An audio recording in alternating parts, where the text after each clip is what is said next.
नमस्कार विद्यार्थी मित्रांनो, मागच्या आठवड्यात आपण एक व्हिडिओ पाहिला. मी तुम्हाला एक व्हिडिओ शेअर केलेला होता फ्रेजेस या संबंधी. आज पुन्हा मी तुमच्या समोर त्याच विषयाशी त्याच टॉपिकशी संबंधित दुसरा व्हिडिओ घेऊन आलेली. मागच्या व्हिडिओत आपण फ्रेजेस आणि त्याचे प्रकार पाहिले. फ्रेजेस आणि त्याचे प्रकार पाहिले. फ्रेजेसचे 3 प्रकार पडतात. पहिला आहे प्रेपोजिशनल फ्रेज, दुसरा आहे वर्बल फ्रेज आणि तिसरा आहे टू बी फ्रेज. त्यातील आपण प्रेपोजिशनल फ्रेज हा टॉपिक पाहिलेला आहे. अपेक्षा आहे की तुम्हाला प्रेपोजिशनल फ्रेज म्हणजे काय हे त्यातून समजलं असेल. पुन्हा एकदा आपण थोडक्यात रिव्हिजन करूया. प्रेपोजिशनल फ्रेज म्हणजे जी फ्रेज प्रेपोजिशनने सुरू होते त्या फ्रेजला प्रेपोजिशनल फ्रेज असं म्हणतात आणि ती वाक्यात वापरताना जशीच्या तशी वापरली जाते. आज आपण फ्रेजचा दुसरा प्रकार पाहणार आहोत. फ्रेजचा दुसरा प्रकार आहे वर्बल फ्रेज.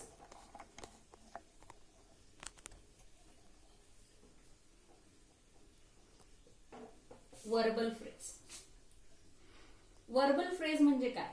जसं आपण प्रेपोजिशनल फ्रेज मध्ये पाहिलं की जी प्रेपोजिशननी सुरू होते ती फ्रेज म्हणजे वर्बल फ्रेज. सॉरी, प्रेपोजिशनने सुरू होते तिला आपण प्रेपोजिशनल फ्रेज असं म्हणतो. आज आपण दुसरा प्रकार पाहणार आहोत वर्बल फ्रेज. वर्बल या शब्दामध्येच वर्ब हा शब्द आलेला आहे. त्यानुसार आपल्याला समजेल की क्रिया वर्बने जी सुरू होते त्या वर्बने सुरू होणाऱ्या फ्रेजला वर्बल फ्रेज असं म्हटलं जातं. वर्बल फ्रेज वाक्यात वापरताना वाक्यात असलेल्या काळानुसार आपल्याला तिच्यात बदल करावा लागतो. म्हणजेच मागच्या वेळेला मी तुम्हाला सांगितलं होतं की प्रेपोजिशनल फ्रेज मध्ये वाक्यात वापरताना कोणताही बदल करायचा नाही. पण वर्बल फ्रेज जर असेल तर वर्बल फ्रेज वाक्यात वापरताना वाक्यातील काळानुसार फ्रेज मध्ये बदल करावा लागतो. उदाहरणार्थ टू लुक आफ्टर.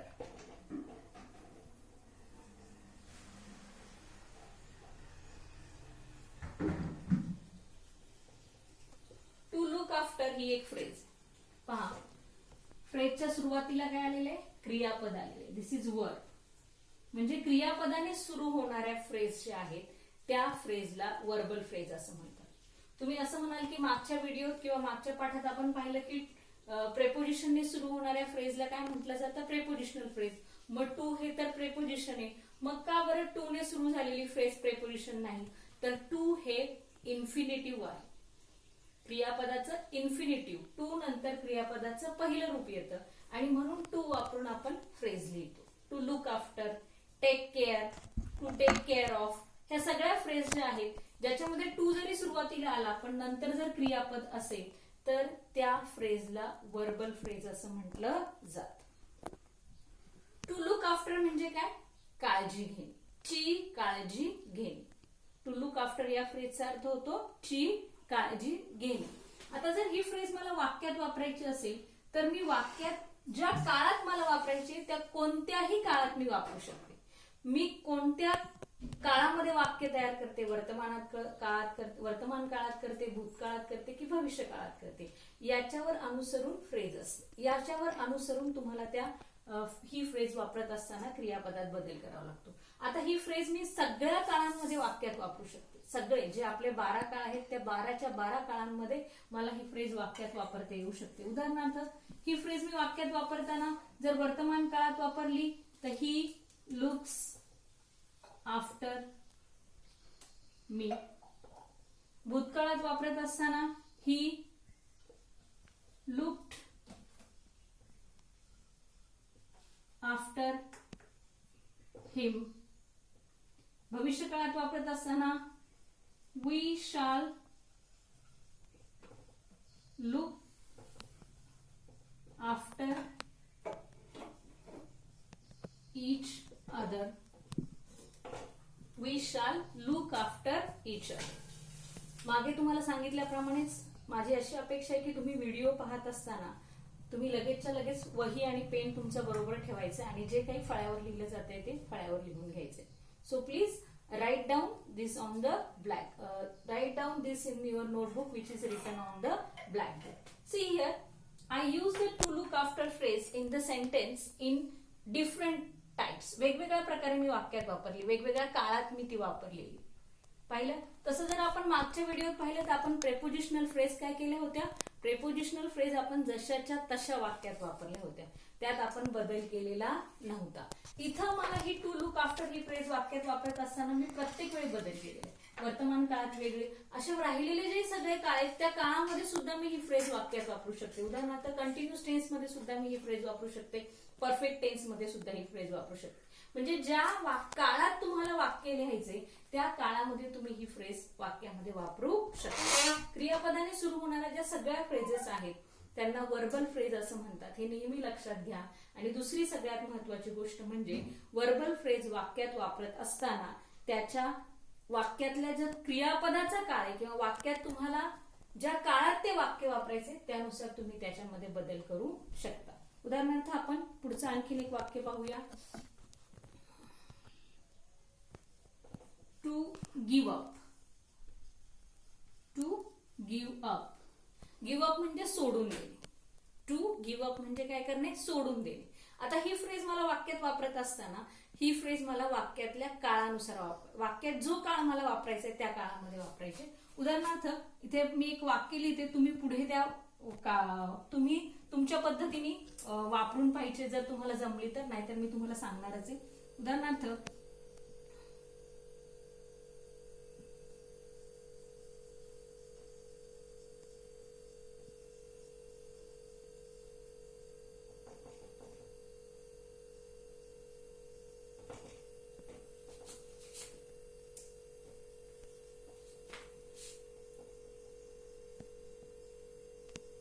फळ्यावर वाक्य मी लिहिलेले, students must dash dash their bad habits.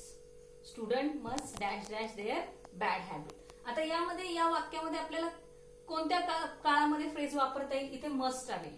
आपल्याला माहिती ऑक्झिलरी वर्ब आल्यानंतर आपण क्रियापदाचं नेहमी मूळ रूप वापरतो. म्हणजे आपल्याला या वाक्यामध्ये ही फ्रेज वापरताना हे जे क्रियापदाचं रूप आहे टू गिव्ह अप याच्यामध्ये काही बदल करावा लागणार नाही. आपल्याला तसंच तसं लिहावं लागेल, student must give up their bad habits. Students must give up their bad habits. आता हे वर्तमान काळात किंवा ऑक्झिलरी वर्ब नंतर आपण ही फ्रेज वापरली म्हणून आपण ती तशीच लिहिलेली आहे. पण जर ती आपल्याला आणखीन वेगळ्या वाक्यामध्ये वेगळ्या प्रकारे वापरायची असेल तर, for example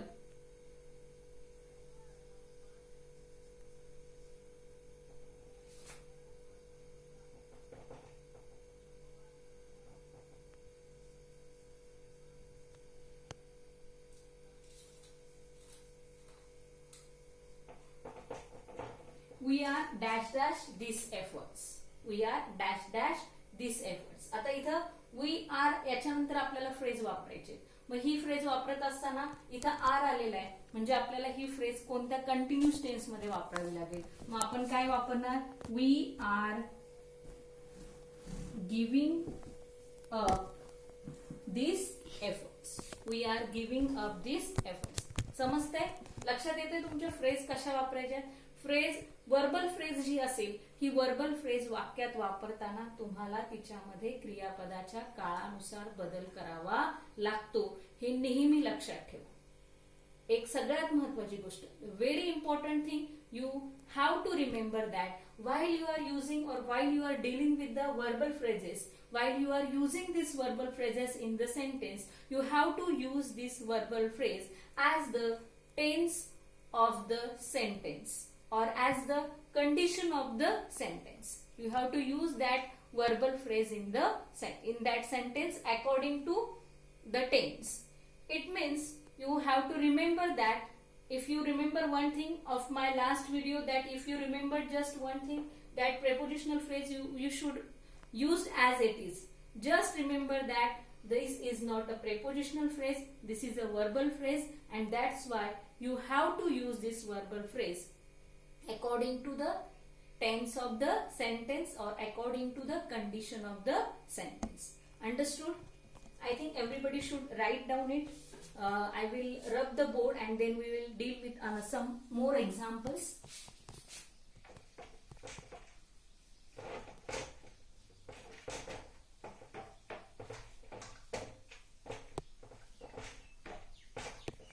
If this lesson is going on in the classroom, you will definitely reply me, or if you will definitely give me some responses regarding this. I know that you should definitely tell me some verbal phrase, but today with the help of the video I am not able to getting connected with you live, so I will ask you, you have to write some verbal phrase of your own and use them in the sentences. But here again I am going to take one or more examples of verbal phrase in front of you.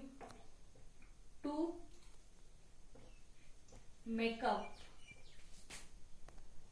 one's mind. To make up one's mind. This is the phrase. To make up one's mind. This is also a verbal phrase because make is a verb. This is also a verbal phrase. See, while we are using this phrase in the sentence, here once means एखाद्याचे. Makeup mind म्हणजे ठरवणे, मनातून पक्के ठरवणे. Makeup once mind म्हणजे एखाद्याने आपल्या स्वतःच्या मनाशी ठरवणे.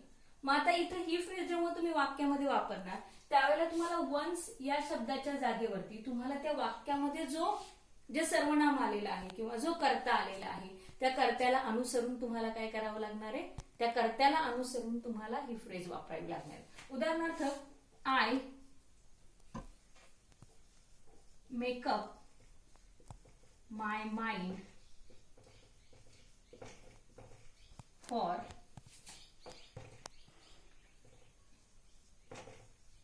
getting work hard for my fitness.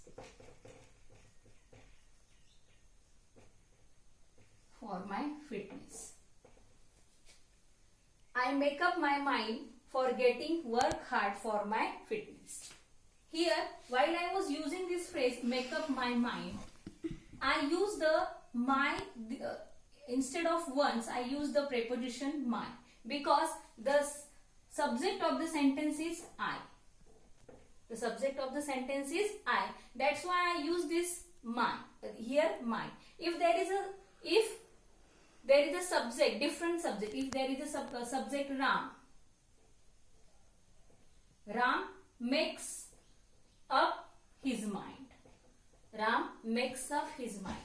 Now, while you are dealing with such a type of phrase which includes the pronoun, that time you have to take care of how to deal with or how to use that once. How to write, what is to write on the place of once. You have to think it and then you have to use it. We also use this phrase in different sentences. For example, they made up their minds for practice. They made up their minds for practice. Got it? See, while I use this phrase they made up, while there is a subject they, that time I use the there, this pronoun I use there.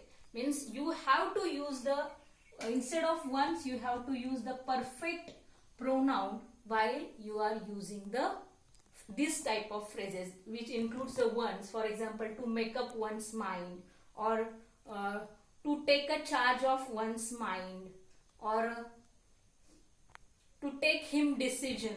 Such type of phrases. While you use such a type of phrases, that time you should be considered about the pronouns also.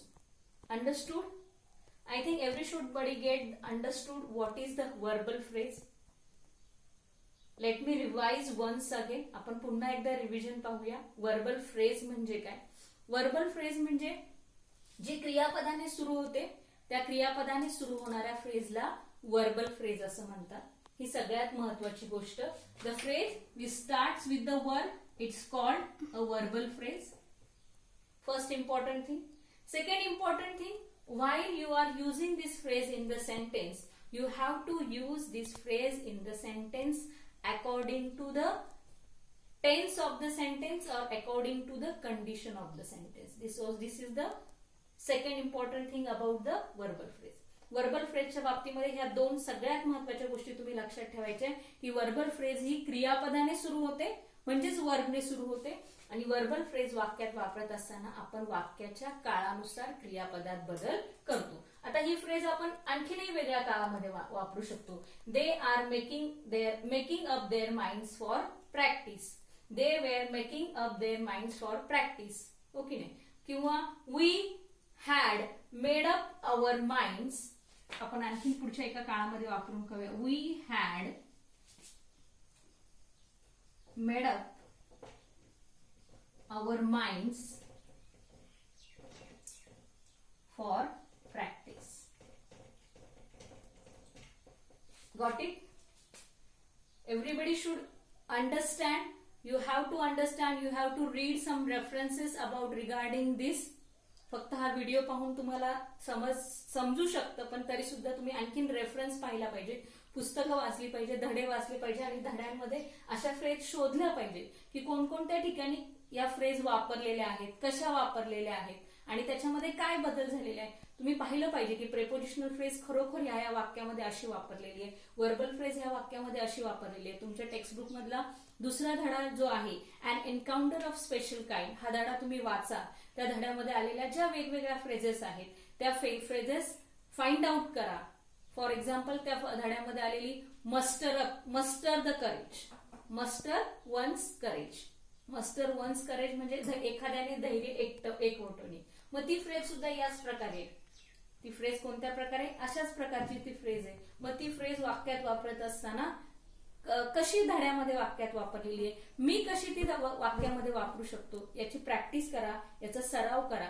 आणि हा भाग जो आहे तो समजायला थोडा किचकट आहे पण तरी सुद्धा समजून घ्या. मी सांगितल्याप्रमाणे जो पहिला धडा आहे दुसरा धडा आहे एन्काउंटर ऑफ स्पेशल काइंड. हा धडा वाचा. त्याच्यामध्ये असलेल्या सगळ्या फ्रेज ओळखा, शोधा आणि त्या फ्रेज तुमच्या स्वतःच्या वाक्यांमध्ये वापरा. तुमच्या स्वतःच्या वाक्यामध्ये त्या फ्रेज वापरून त्याचा फोटो काढून कंपल्सरी मला व्हॉट्सअपवरती काय करायचंय, सेंड करायचंय.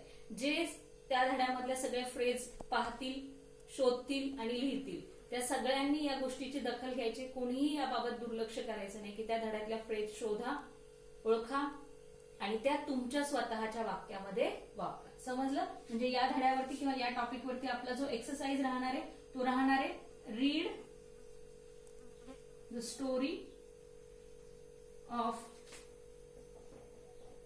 an encounter of special kind and use the phrases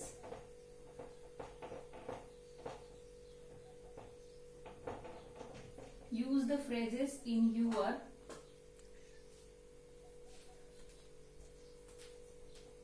own sentences.